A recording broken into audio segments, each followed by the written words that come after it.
Hello everyone, welcome back to my YouTube channel. आज मैं आप सभी लोगों को एक ज़रूरी सूचना लेके आया हूं जो कि आईटीबीपी में कांस्टेबल के लिए भर्ती निकली है ट्रेड्समैन का। ठीक है, टेलर्स एंड कॉलर के लिए।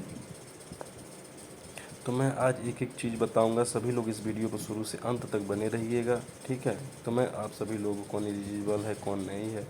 ठीक है, तो online application are invited for eligible male and female Indian citizen. ठीक है, including subject of Nepal and Bhutan, eligible male and female. तो मैं एक एक कांस्टेबल के लिए, ट्रेड्समैन के लिए भर्ती है, टेलर एंड कॉबलर के लिए। ठीक है, तो जो नए हैं चैनल को सब्सक्राइब कर लें। ये ग्रुप सी की भर्ती है। ठीक है, और अपने दोस्तों तक शेयर कर लें जो आर्मी में जाने के लिए तैयारी कर रहे हैं, जिनके पास ये ट्रेड हो। ठीक है, जो इसका जानकारी हो। तो कांस्टेबल टेलर के लिए, कांस्टेबल कॉबलर के लिए निकला है। टेलर में 18, कॉबलर में 33 वैकेंसी है। इसमें 16 कांस्टेबल टेलर में 16 मेल के लिए, 2 फीमेल के लिए। कॉबलर में 28 मेल, 5 फीमेल के लिए। ठीक है, मैं एक एक चीज़ बताने की कोशिश करूँगा। और HTTP रिक्वायरमेंट ITBP, इस लिंक पे आप लोगों को क्लिक करना है जो नोट ए में है। ठीक है, इस पे आप लोग को ये इसी वेबसाइट पे जाके आप लोग को ऑनलाइन एप्लीकेशन फॉर्म अपना फिलअप करना है। ठीक है, ये वैकेंसी जो है बढ़ भी सकती है घट भी सकती है विदाउट एनी नोटिस। यहाँ पे मेंशन किया हुआ है पॉइंट ए में, नोट नंबर 1 में। ठीक है, इसका ध्यान रखेंगे आप सभी लोग, जो भी हमारे भाई बहन देख रहे हैं, जो भी तैयारी कर रहे हैं, उनके लिए है कि ये भर्ती घट भी सकती है, पोस्टेज और बढ़ भी सकती है। ठीक है, 10% of the vacancy are reserved for ex serviceman. Means कि 10% जो है आरक्षित है एक सर्विसमैन के लिए in the respective post category. जो भी इस पोस्ट कैटेगरी है, in case vacancy reserve for post remains unfilled due to unavailability of eligible और qualified candidate, the same shall be filled by non ex service man candidate for respective post. ठीक है, तो अगर बच जाता है तो फिर वो जनरल से जो भी वैकेंसी जिस तरह वो करा रहे होंगे उसी जैसे होगा। पे स्केल क्या होगा एंड अदर अलाउंस क्या होगा मैं बताने की कोशिश करूँगा। लेवल 3 का होगा 21,700 लेके 69,100 रुपये तक, एक 7 स्केल पे। ठीक है, 7वां वेतन पे। ठीक है, post will carry D allowance जो है, dearness allowance, ration money, special compensatory allowance while posted in the specific border areas में अगर आप जाते हैं। फ्री अकोमोडेशन और HRA भी मिलता है, ट्रांसपोर्ट अलाउंस भी मिलेगा, लिव ट्रेवल कंसेशन भी मिलेगा, free medical facility and other allowance is admissible in the force from time to time under the rules and instruction. जो भी आप रूल्स एंड रेगुलेशन उसका अंदर में आप जा रहे हैं इधर उधर, तो आपको अलाउंस मिलेगा। अलाउंस लेके एक अच्छा खासा काफ़ी सैलरी मिल जाती है। ठीक है, और क्वालिफिकेशन क्या होनी चाहिए, एज क्या होनी चाहिए, तो 18 से 23 के बीच में एज होनी चाहिए, 10वीं पास होना चाहिए, 2 साल का एक्सपीरियंस चाहिए रेस्पेक्टिव ट्रेड्स में, 1 ईयर सर्टिफिकेट फ्रॉम ITI या वोकेशनल इंस्टीट्यूट से, या 2 year diploma from industrial training या इंस्टीट्यूट इन द ट्रेड। ठीक है, कट ऑफ क्या होगा, डेट एंड रिलैक्सेशन क्या होगा। तो ऑनलाइन एप्लीकेशन जो है, क्लोज जो डेट है, लास्ट डेट 18 अगस्त है। ठीक है, और 19 अगस्त 2001 से लेके 18 अगस्त 2006 के बीच में डेट ऑफ बर्थ होना चाहिए। जो इसके बीच में लाई करेगा वही इस फॉर्म को फिलअप कर सकता है। ठीक है, तो डेट को ध्यान में रखते हुए फॉर्म भरें। डेट ऑफ सर्टिफिकेट क्लेम जो करेंगे SC ST OBC EWS, इनके पास सर्टिफिकेट होनी चाहिए। ठीक है, SC ST को 5 साल का रिलैक्सेशन मिलेगा। यहाँ पे देखिए मैं दिखाने की कोशिश कर रहा हूँ, एक सर्विसमैन को 3 साल और एक सर्विसमैन SC और ST के लिए जो होगा 8 साल। 3 + 5 years after deduction of the military services rendered from the actual as. Government servant को 5 साल। Child and dependent of victim killed in the 1984 rights और कम्युनल राइट ऑफ 2002 इन गुजरात वाला में। ठीक है, जिसमें 5 साल का अनरिजर्व EWS को मिलेगा और 10 साल का SC ST को मिलेगा। ठीक है, बाकी जो भी आ रहा है मैं सब कुछ बताऊँगा। एक्सप्लेनेशन ऑफ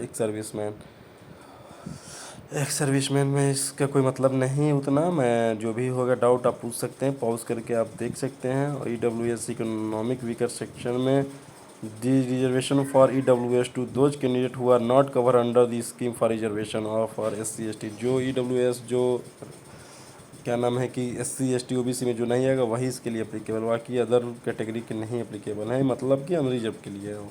ठीक है, बाकी फिजिकल स्टैंडर्ड जो होगा मेल के लिए 167.5 और 157 फीमेल के लिए। जो चेस्ट होनी चाहिए 80 अनएक्सपेंडेड और 85 पान फुलाव चाहिए। बाकी 165 उनके लिए, गोरखा औरखा के लिए, गढ़वाली वरवाली के लिए चाहिए। बाकी SC ST के लिए 162.5 और 150 फीमेल के लिए, 76 चेस्ट बिना फुलाए हुए और फुला के 81। ठीक है, और वेट का जो सीन है corresponding to height and age पर medical standard for male and female candidate.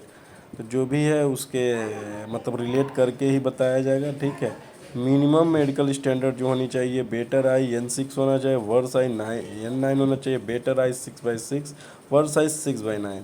ठीक है, करेक्टेड। तो बाकी ये डॉक्टरों के द्वारा जांच किया जाएगा आपका। ये सब लास्ट का सीन है सिनेरियो। ठीक है, तो जो भी डाउट हो आप कमेंट बॉक्स में मुझे पूछ सकते हैं बेझिझक। ठीक है, टैटू का क्या सीन है इसमें, content being a secular country.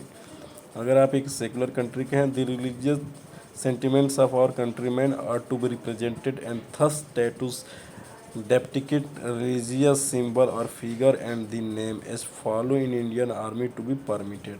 अगर थोड़ा बहुत है तो परमिटेड है, बाकी अगर ज़्यादा लोकेशन क्या नीचे लोकेशन में दिया, tattoo marked on traditional site of the body like inner aspect, मतलब इनर पार्ट्स में होना चाहिए for but only left form, मतलब बाएं हाथ, मतलब बाएं फोर आर्म में जो है वहीं पर होनी चाहिए। बिंग नॉन सैल्यूटिंग लाइम और डॉर्सम ऑफ हैंड्स और टू बी अलाउड, तब हो सकते हैं। साइज क्योंकि size must be less than 1/4 of the particular part, जिस पार्ट्स पर बना रहे हैं उसकी 1/4 भी होनी चाहिए। बाकी मतलब सोच ले कि एक हाथ है, पूरा हाथ ही तब अलाउ नहीं होंगे। एल्बो और हैंड ऑफ द बॉडी। ठीक, नोट है, अगर in case candidate has undergone removal of tattoo prior to appearing for recruitment process and this same has faded substantially, this will be treated as a scar. मतलब कि क्या है कि अगर पहले से अगर कोई बच्चा पहले से टैटू बनवाया था, रिमूव करवा दिया, तो स्कार मतलब वो खरोच उरोच के मतलब अंडर आएगा। ठीक है, तो परमिटेड है, no problem. How to apply, वहाँ पे मैंने दे दिया साइट का नाम। ठीक है, उस पर जाकर आप अप्लाई कर देंगे। 100 रुपया fees, application fee and mode of payment जो है आप ऑनलाइन कर सकते हैं। ठीक है, या क्रेडिट कार्ड डेबिट कार्ड जो भी है आप पेड कर सकते हैं, कोई दिक्कत नहीं है। तो 20 जुलाई से फॉर्म चालू हो चुका है, 18 अगस्त तक चलेगा। ठीक है, 18 अगस्त लास्ट डेट है, रात को 12 बजे तक। और जो भी है वेबसाइट HTTP मैं बार बार बता रहा हूँ, साइट इसी साइट पे जाके ही आपको करना है। ठीक है, सिलेक्शन प्रोसेस क्या है पहले ये मैं बता दूँ। Admit card to be candidate will be issued only mentioning in the date venue recruitment test. जो भी इसका फॉर्म डाला होगा उसे आएगा, फिर उसका रिटर्न होगा, फिर उसका फिजिकल एफिशिएंसी टेस्ट होगा, जो क्वालिफाइड होगा।